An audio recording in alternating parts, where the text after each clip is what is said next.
Hello folks, welcome to Lester's.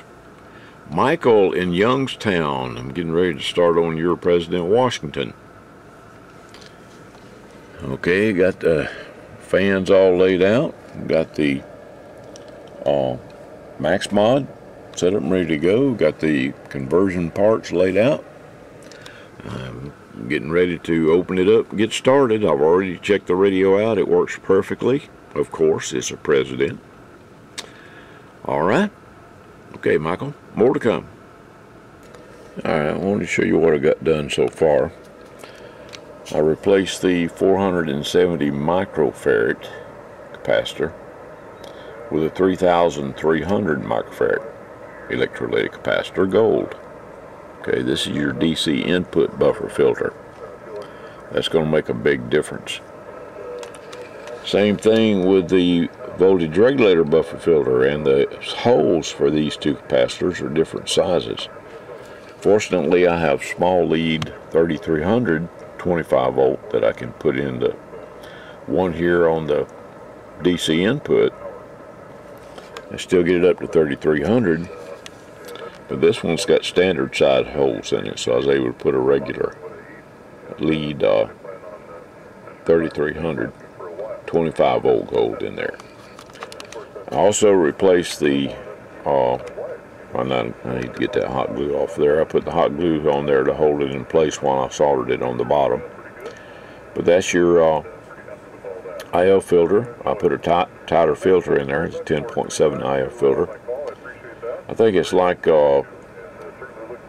almost 10. It's like 9.5 on either side of center, which is almost to the next channel.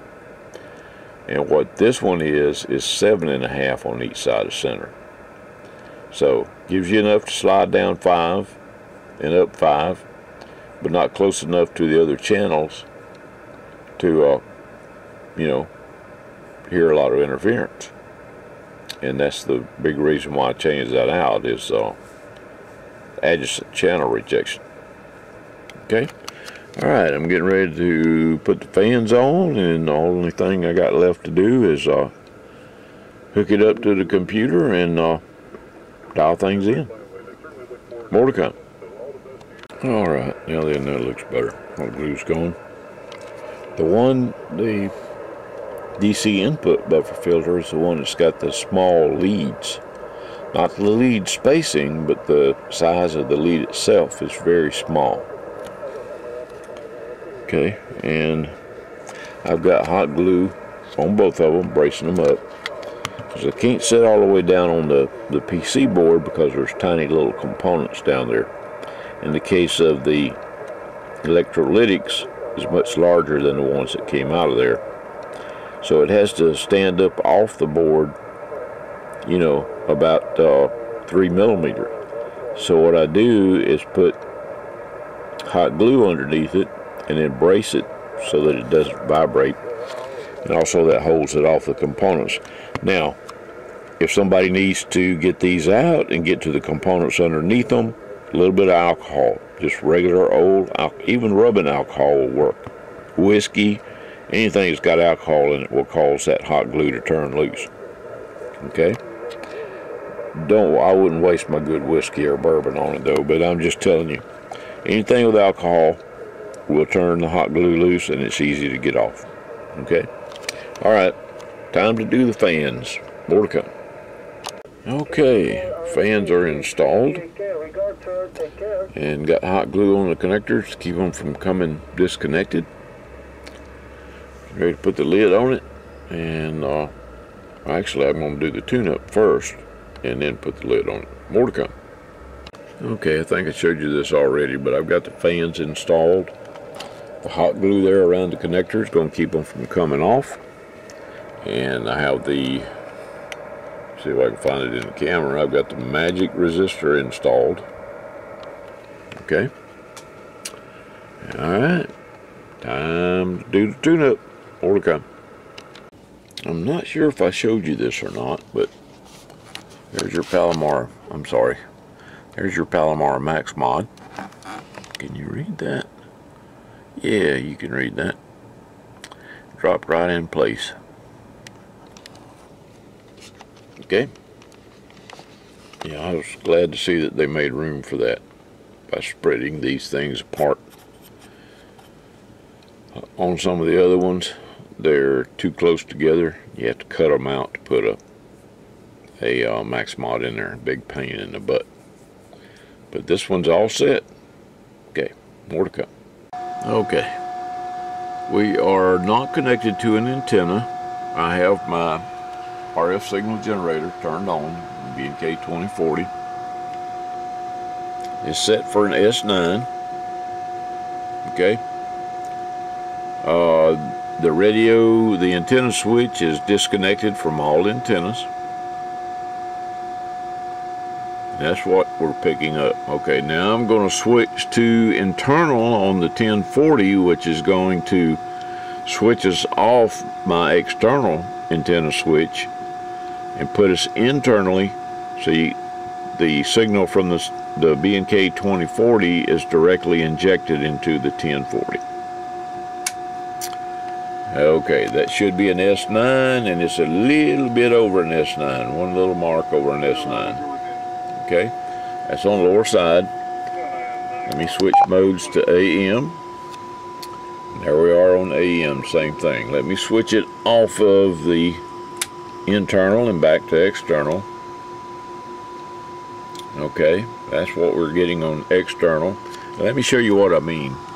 When I flip that switch right there between internal and external, when I switch to internal, that's coupled directly to the B&K 2040. On external, we go to that switch. Okay, and that switch right now is not connected to anything. Okay, it's in the off position.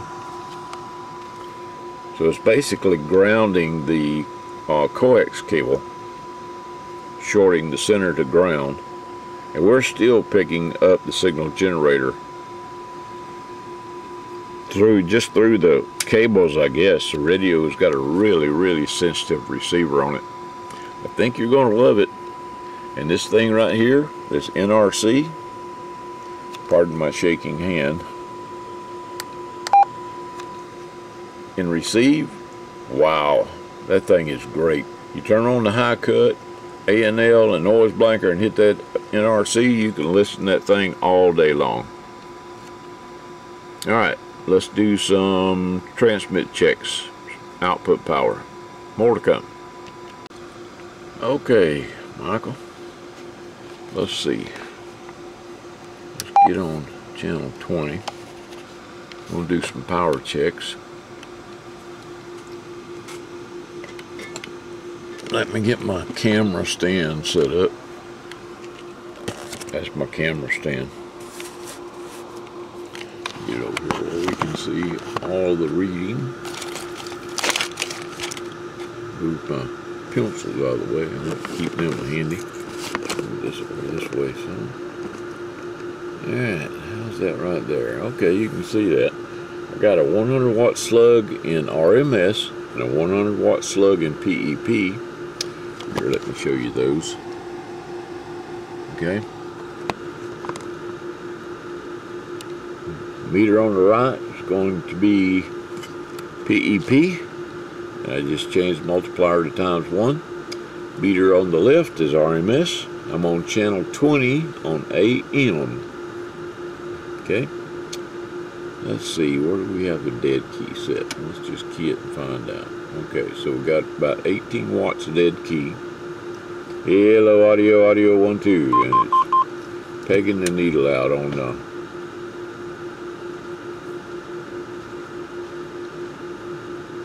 alright, why was it beeping? Hello, audio 1, 2, 3, 4, 5, 5, 4, 3, 2, 1, audio test. Oh, that's the beep. The Roger beep. Sorry about that. I thought, what in the world, you know? Anyway, hello, audio 1, 2. 1, 2, audio. RMS meter is going forward, and the PEP meter is pegging out. And I'm going to turn the Roger beep off right now. You can turn it back on when you get the radio.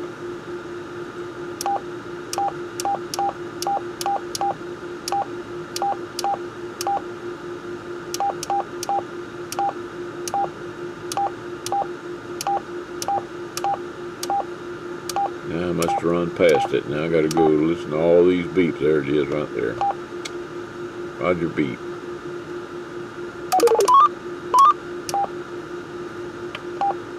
And now the Roger beep is off. Okay.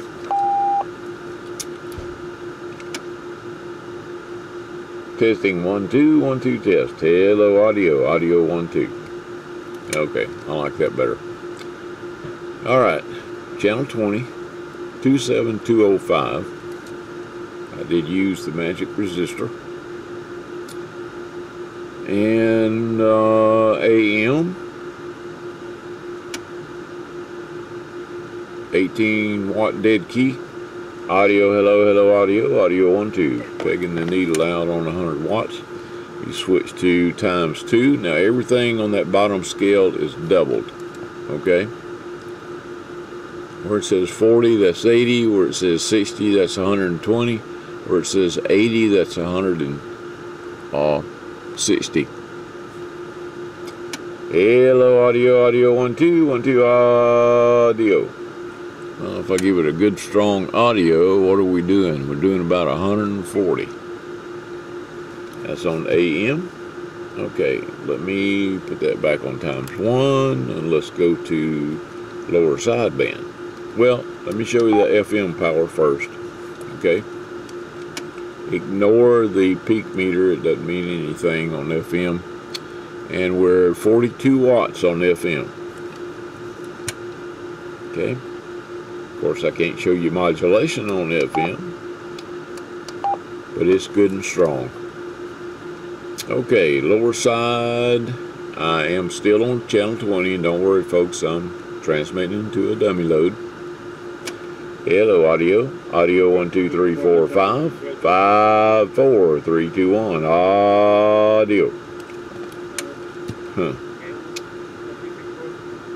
Let's put this one in ×2.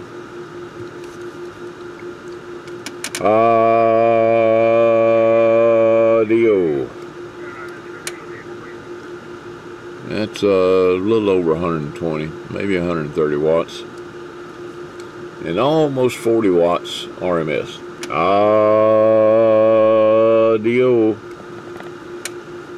Depends on how loud you hollered to the microphone. Okay? Alright. Put it in my good hand there. Michael, I sure hope you enjoy your new radio. It was my pleasure to set it up for you.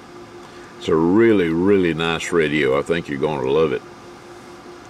Alright, and those power measurements were done on my bench supply. On the A side of the supply, which is set at 14.7. Okay? 14.7. Alright, Michael. Sure hope you enjoy your new radio. My pleasure to set it up for you. 7-3, everybody. Stay safe.